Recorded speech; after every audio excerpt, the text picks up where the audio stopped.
자, 3회 1번 그림같이 송전탑에서 거리 L 떨어진 지점 A 그리고 2L 떨어진 지점인 B가 있다.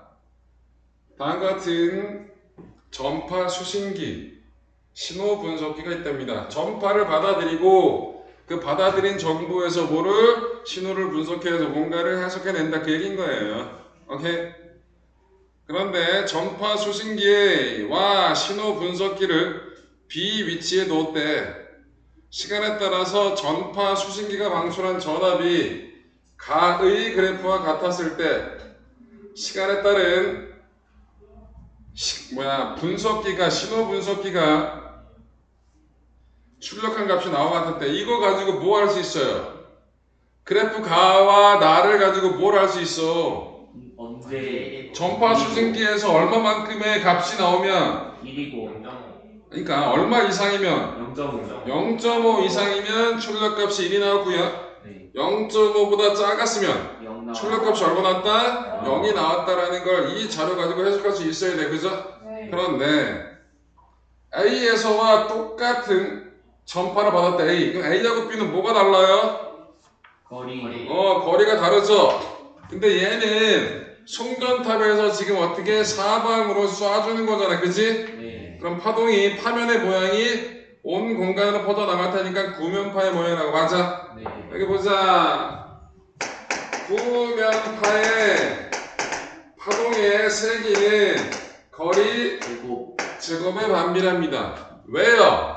왜냐하면 이제 입체 맞아. 공간으로 퍼져나가는 거니까 닮비 거리가 2배 벌어지게 되면 넓이 그 전파가 전달되는 그 건널비가, 거리가 2배 되면 몇 배 된다고? 면적 건널비는 4배 될 거 아니야. 그러니까 일정 면적당 받는 빛의 양은, 곧 전파의 양은 당연히 거리 제곱에 반비례할 거라고. 맞아요? 네. 그러면 A점에서는 그 전파 수신기에서 받아들이는 값이 얼마라고? B점보다 몇 배? 4배가 더 세게 나올 거란 말이야. 맞아?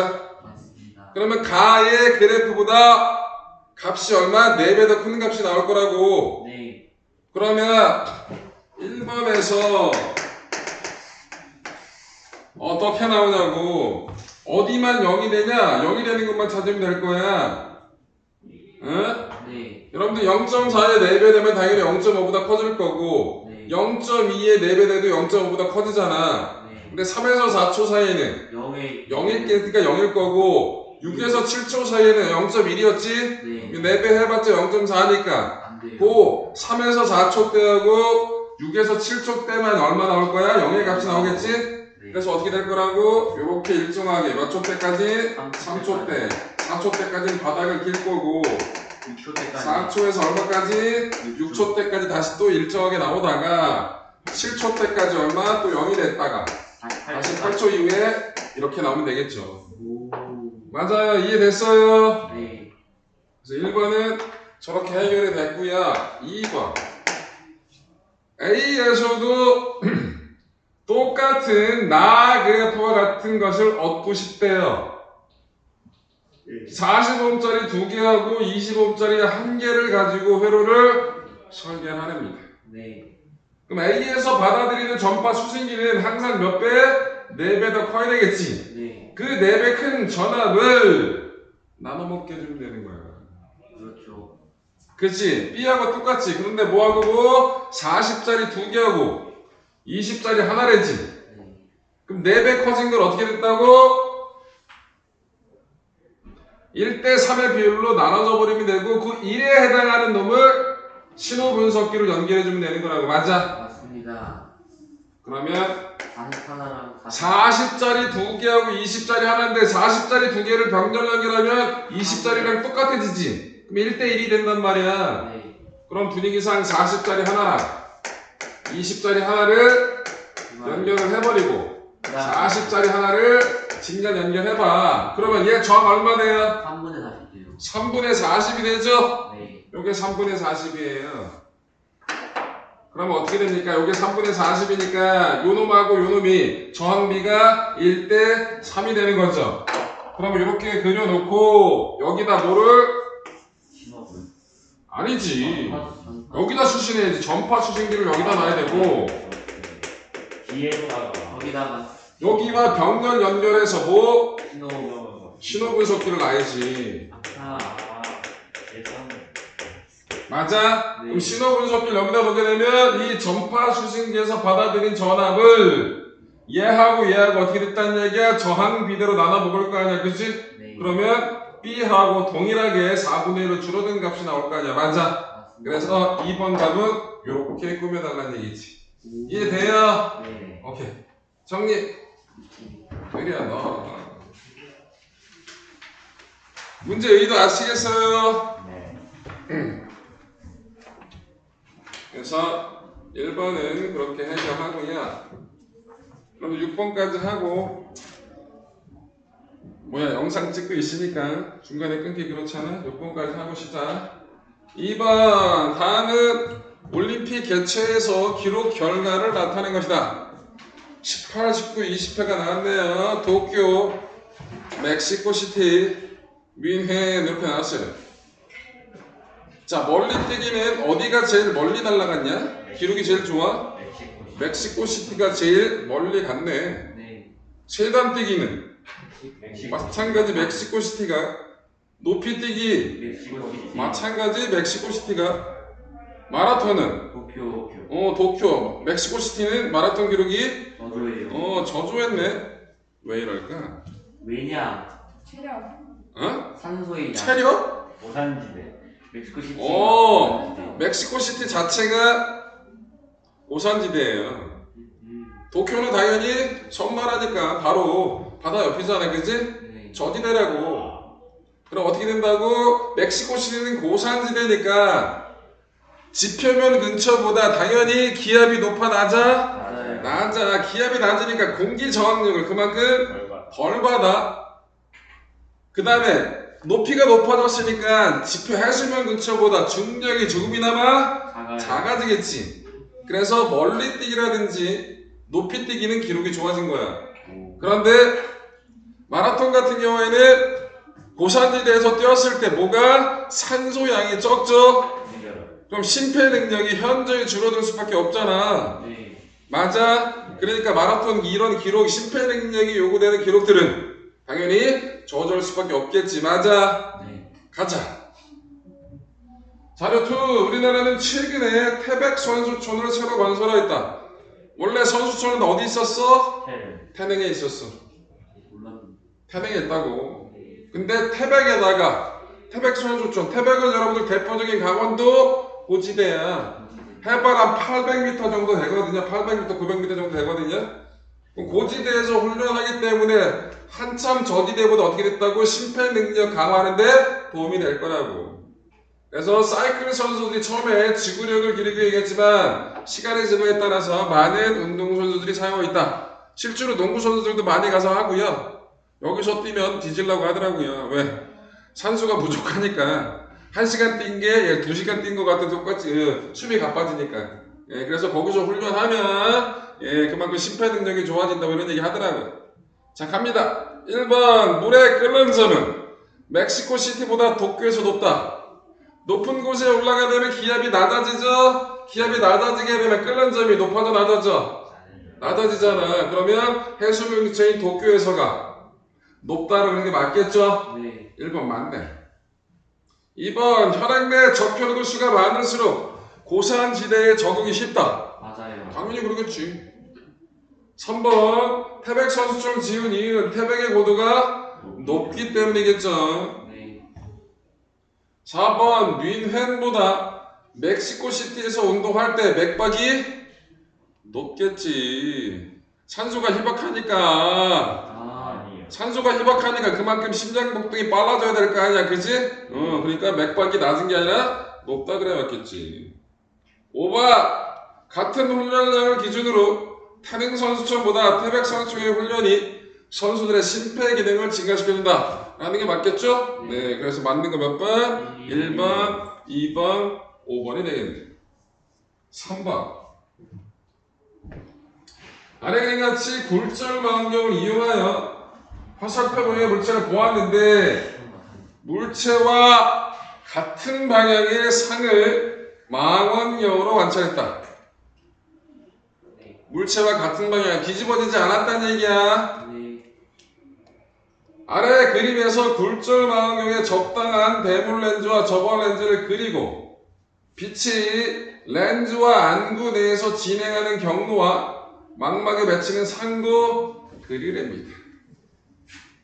일단 여러분들 망막으로 들어갈 때 앞에 수정체에 들어간 빛이 나란하게 들어간 빛이 어디에 맺히는 거예요? 망막에 맺히는 거죠? 그러면 그 망원경 통해서 들어온 빛이 나란하게 수정체로 들어가야 된다는 거야. 맞아? 그리고 물체와 같은 방향의 상이 됐으니까 얘는 뒤집어진 거야? 안 뒤집어진 거야? 안 뒤집어진 거야. 그럼 어떻게 그리냐 그 얘기인 거예요.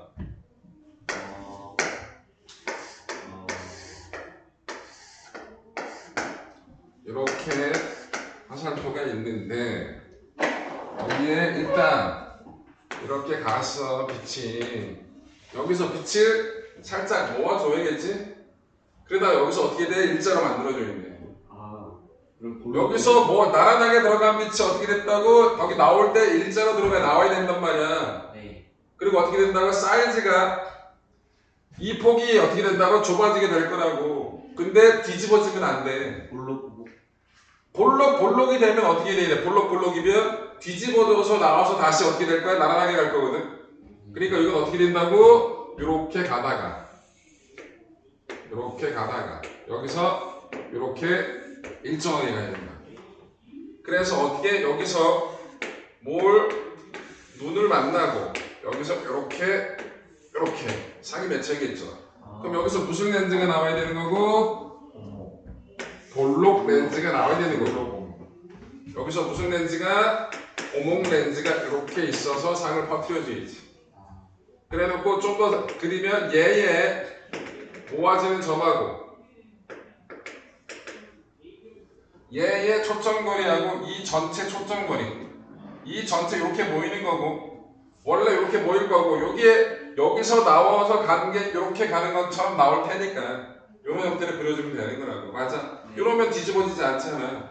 요거 말고 볼록 렌즈 두 개가 있으면 볼록 렌즈 두 개가 있으면 상관은 없거든요. 근데 얘는 그리면 어떻게 돼요? 이렇게 가서 얘가 이렇게 가는 거예요. 이렇게. 그럼 뭐가 된다고? 한번 뒤집어지게 된다는 거예요. 그래서 이렇게 모여서 이렇게 나란하게 갈 수 있거든. 요게 초점거리고 요놈의 초점거리고 요게 요놈의 초점거리가 되면 어떻게 된다고? 나란하게 들어간 게 다시 또 여기서 어떻게 나란하게 갈 수 있게 만들어질 수 있거든. 문제 이해돼요? 네. 그래서 볼록 렌즈 하나, 어목 렌즈 하나 가지고 만들 수 있고 볼록 렌즈 두 개 가지고 만들 수 있는데 볼록 렌즈 두 개 가지고 만들 때 어떻게 된다고? 뒤집어지게 된다는 거예요. 문제 이해돼요? 네. 그래서 3번은 이런 형태를 그려주면 됩니다. 이해됐죠? 그려놔.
그림이 잘 안 보여서 5번의 그림이 제가 이런 형태로 그려져 있는 겁니다. 감겨져 있는 거라고.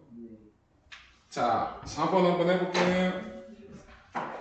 4번 자석의 자기력선. 일단 자기력선은 뭐라고? 눈에 보이지 않는 자기장의 방향을 그림으로 화살표로 표시한 거죠. 자기력선은 갈라지면 돼, 안 돼? 안 돼. 교차하면 돼, 안 돼?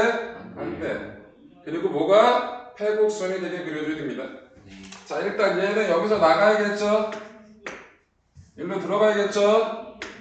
연결해줘야 돼요, 내부에서. 하나만 그리면 너무 아쉬우니까 하나 더.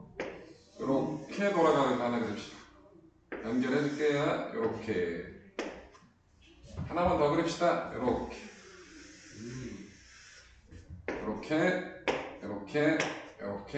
이렇게 그려주면 되겠죠.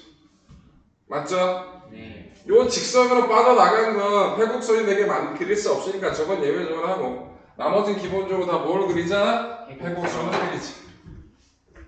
자, 여기는 자석 두 개를 붙여놨네.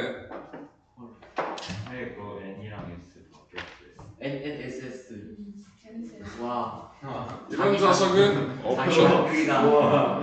이런 자석은 없죠. 자기 단극. 아, 시끄러 이씨.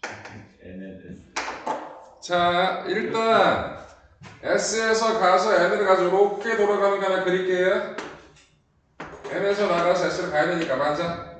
근데 여기가 N이고 여기가 S죠? 네. 그럼 요렇게 나가서 요렇게 들어오는 거 요렇게도 하나 그릴 수 있을 거예요. 아 그렇게 되구나. 그쵸? 네. 여기서도 어떻게 합니까? N에서 나가서 S를 그리고 요렇게 하나 그릴 수 있겠죠? 네. N에서 나가서 S로 들어가니까 이 밑에도 어떻게 됩니까? 이렇게 하나 그리면 되겠네요. N에서 나가서 S를 가니까 이렇게 그려주면 되겠죠. 그러면 자기 역선이 예쁘게 그려졌네요. 그만 자 이씨. 저기 가운데로 뭔가 안 해요. 없겠죠 여기는. 아쉽다. 여기는 어떻게 들어가겠냐? 뭔가 일어날 줄 알았는데. 왜 근데 저게 여기가 N이고 여기가 S를 가잖아. 요 라인 겹쳐 라인에서 얘네들이 어떻게 상쇄되는 효과가 만들어지겠지. 이 내부에는 자기력이 썩소리 있고 자기력이 작용하지 않을 거 아니야. 느낌상. 맞아? 자, 3번은 이 자석 두 개를 가운데에 뭐가 플러스 전하를 띈 놈을 놓고 자석을 양쪽에는 두 개를 이동시킬 거예요. 일정한 속도로. 그럼 저 플러스 입자는 어떻게 이동하며 그 이유를 서술하래. 그런데 이거는 이 자석이 움직이든 이 얘가 저쪽으로 움직이든 똑같은 거잖아. 네. 상대적인 움직이니까 얘 입장에서는 자석이 움직였지만 자석 입장에서 얘가 절로 갔다고 생각하면 되는 거잖아. 그러면 어떤 자기장이 형성이 돼 있어? 지금 N에서 S로 가는 이런 자기장이 형성이 돼 있는 거지. 네. 요 자기장 내에서 얘가 어느 쪽 방향으로 저쪽으로 이동한 거하고 똑같은 거야. 네. 맞아? 자기장 내에서 전하를 띈 입자는 자기력을 받죠? 네. 그 자기력의 방향을 뭘로 잡아? 플러스. 이걸로. 아, 네. 그렇죠. 요게 자기장의 방향이고 요게 전류 방향이지? 네. 요 둘이 수직일 때 힘 받는 거야. 나란하면 힘 받아 안 받아? 안 받아. 그런데 이건 자기장 방향 운동방이 나란하지. 그럼 힘 받아 안 받아? 안 받아. 그래서 아무런 힘도 안 받아서 얘는 운동 상태가 변하지 않습니다. 오케이, 이해돼? 네.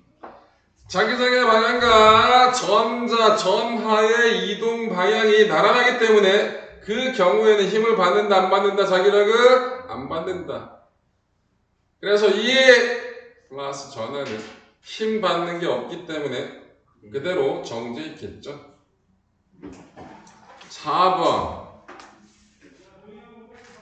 4번은 이러한 뚫고 들어가는 자기장 방향에서 뭐가 구리 판때기가 어느 쪽으로? 오른쪽으로 이동했대. 그럼 이 구리 판때기에 있는 뭐가 마이너스일 때 있는 전자가 힘을 받을 거라고. 네. 제가 받는 힘의 방향 잡아봅시다. 일단 자기장의 방향 뚫고 들어가죠. 네. 마이너스 입자가 오른쪽으로 이동합니다. 그 마이너스 입자가 오른쪽으로 이동하면서 생기는 전류는 전류 이동 방향과 전자 이동 방향 반대니까 어느 쪽? 왼쪽으로 잡아야겠죠. 그래서 어느 쪽으로 힘 받아요? 아래. 아래쪽으로 힘 받죠? 그럼 상대적으로 아래쪽이 얘가 아래쪽으로 힘 받으니까 전자들이 아래쪽으로 몰리게 되겠죠. 그럼 아래쪽이 마이너스 전기를 띌 거고요. 위쪽이 상대적으로 뭐? 플러스 전기를 띠게 되겠죠. 그래서 아래에 마이너스 위쪽에 플러스라고 표시해주면 되겠죠. 이해돼요? 네. 뭐가 이동하면서 구리판 내에 있는 전자들이 자기력을 받아서 어느 쪽? 아래쪽으로 쏠리게 된다. 그 얘기인 거야. 맞아? 네. 여기에 있는 플러스 원자에게는 힘을 받긴 하지만 걔는 움직여 안 움직여? 그리고 입자 사이의 결합력이 워낙 세기 때문에 움직이지 못한단 말이야. 그치? 그래서 전자가 아래쪽으로 쏠리니까 아래쪽이 마이너스 위쪽이 플러스로 대전되겠죠. 맞아? 네. 5번 전류가 이렇게 흐르네요. 솔레노드가 이렇게 된 거야. 그럼 전류 방향부터 표시해주면 어떻게? 이렇게 표시해주면 되죠. 전류가. 네. 맞아. 그럼 오른손 끝에 이렇게 갔네. 그치? 이렇게. 맞아. 이렇게 되잖아. 그러면 얘가 만드는 자기장이 어떻게 된다고? 이렇게 아래쪽이지. 네. 근데 여기서래. 여기서. 그럼 어떻게 돼? 이렇게 나가서 아까처럼 펴고서는 그러니까 이렇게 가는 거지. 맞아? 네. 그럼 저렇게 위로 그려야 되는 거야. 잠시만요. 문제 이해돼요? 네. 예, 그래서 미음자 형태 중심에서 생기는 자기장 어느 쪽? 위쪽으로 그려줘야겠지. 맞아. 네. 네. 이거하고 똑같잖아. 자석이 만드는 자기, 솔레노이가 만드는 자기 이건데 그 밑에서 여기서는 그거와 반대 방향의 형태가 된 거잖아. 그 얘기하는 거야. 어? 6번 5번. 위 뭐? 아 6번도 있어요. 그렸잖아. 6번 위 그림에서 미음자 노선의 정중앙에 X 방향 들어가는 방향으로 전자를 쏘았대. 전자가 어떤 쪽으로 들어가고 있다고 지금? 들어가는 방향으로 전자가 지금 이동하고 있대. 전자가 저쪽 방향으로 들어가고 있다고. 네. 그럼 얘는 어느 쪽 방향으로 힘을 받겠냐 찾아가는 거지. 네. 자, 자기장 방향이 어떻게? 위쪽 방향이야, 그치? 근데 전자가 뚫고 들어가니까 전자가 뚫고 들어가면 생기는 전류 효과는 나와야겠지. 네. 그럼 어느 쪽으로 힘받아? 왼쪽. 왼쪽으로 힘받으니까 왼쪽으로 휘어진다. 맞아. 네. 그러니까 몇 번의 답이야? 1번. 1번이 답이겠죠. 이해돼요? 네. 예, 그래서 4번의 답은 4번의 6번 답은 1번이 되겠네요. 5번. 5번 좀 쉬었다 합시다.